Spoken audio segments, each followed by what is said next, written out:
Good morning, everyone. Our family is going for our first hike since we've moved to the Northern Cape. It's really stunning scenery, walking all the way to the koppies, not so far from our house and our plots. There you can still see ruins of old sluices that they used here to grow crops. And it's interesting, in 1961, when this area in Hantam got a municipality after a disaster, when the dam wall broke and the town got flooded and literally split in two.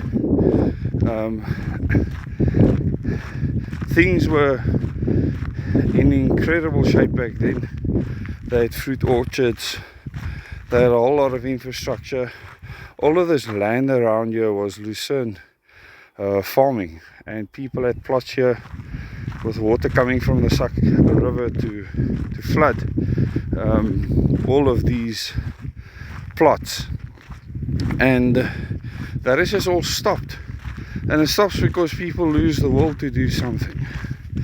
The cities have been a lure in our country for a very long time, where people just want to get to convenience.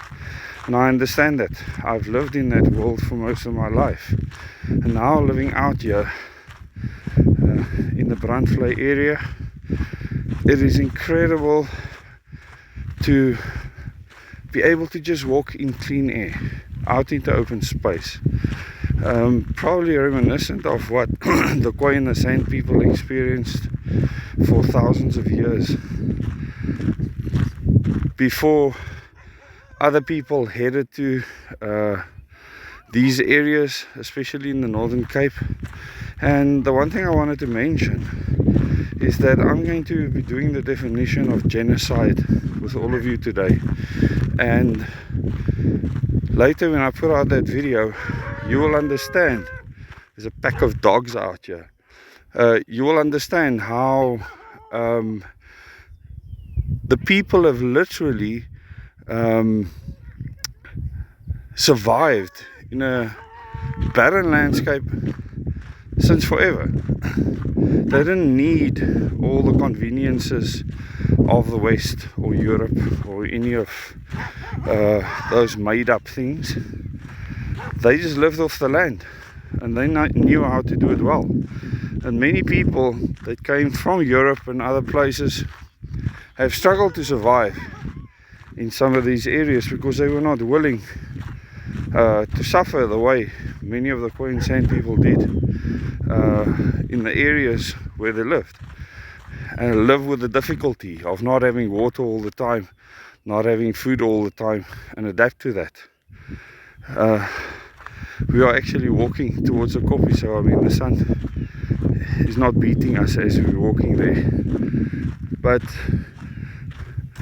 later when I do the definition of genocide, you'll also see how those people went through their own difficulty. And the sad thing, I've spoken about this many times before, is that the people that lived and occupied this land have not been recognized as the first people in South Africa. And our politicians today talk through their noses. And I want to give recognition to the Khoi and the Sand people as the first people of this country. I recognize them as such, and it certainly should be recognized in any constitution or political document that is set up. They should be thought of first. We should recognize what they have done in surviving here in South Africa, and if we don't learn some of those traits of their culture and their heritage, we will not survive this land in the future. Thanks so much for watching, and look out for that video later.